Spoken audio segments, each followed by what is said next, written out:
et j'ai conçu une maison qui est autonome, donc pas de facture d'électricité, pas de facture de gaz ni d'eau. Je m'aperçois que comme j'ai pas de facture avec la hausse de cette énergie, je deviens presque un privilégié. J'ai tout mon pouvoir d'achat qui est intact. On est dans la Creuse, entre la Souterraine et Guéret, et vous avez en gros 18 âmes dans le village quand tout le monde est là.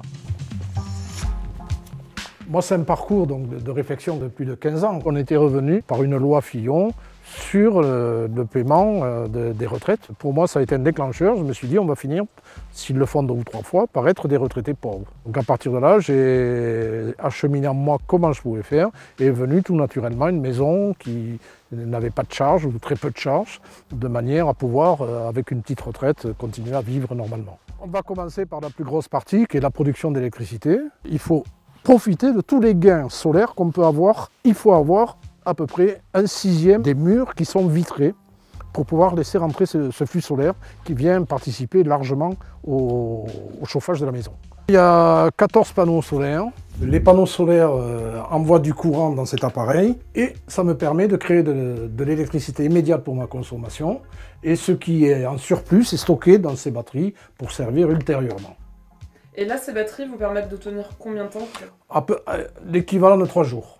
Voilà, de 3 jours sans soleil. Si vous avez à un moment donné 8 jours de vraiment gris, ce qui peut arriver l'hiver, la partie secours est faite par des groupes électrogènes, donc en fioul. Cette cuve, c'est le chauffe-eau solaire, donc, qui prépare 180 litres d'eau à 55-60 degrés.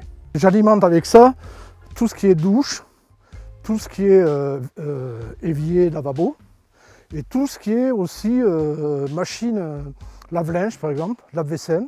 Et quand j'ai construit, j'ai fait un forage pour avoir une autonomie sur l'eau. Il y a une procédure quand on fait des choses comme ça. C'est d'abord de débuter par une isolation. Ensuite, isolation et, comment ça s'appelle, fenêtre, ouvrant. Réduire son bilan thermique de moitié. Et ensuite, commencer à s'attaquer au chauffage. Si vous faites l'inverse, vous faites toujours des bêtises. Et ça vous coûtera très cher. Il faut faire attention aussi à ce que consomme chaque appareil. Bien sûr, parce que ici, vous avez 4 kW, et si vous dépassez à un moment donné 5 kW, ça ne fournit plus. Donc, ça veut dire tous les éléments, le congélateur par exemple et le frigo, il fallait que ça consomme le moins possible. Un four électrique énergivore, ben, vous le passez à gaz, vous avez du gaz et non pas de l'électricité. Le sèche-linge, ça c'est proscrit dans une maison autonome. Vous étendez dehors. J'ai transformé les contraintes que peuvent chacun avoir ou quoi par une méthode de vie différente. Quand j'ai commencé à construire en 2019. Le budget d'une maison comme ça, c'est à peu près 200 000 €.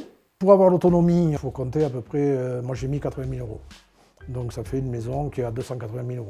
Je m'aperçois que comme je n'ai pas de facture avec la hausse de cette énergie, je deviens presque un privilégié. J'ai tout mon pouvoir d'achat qui est intact. Je devais économiser 1 500 € par an.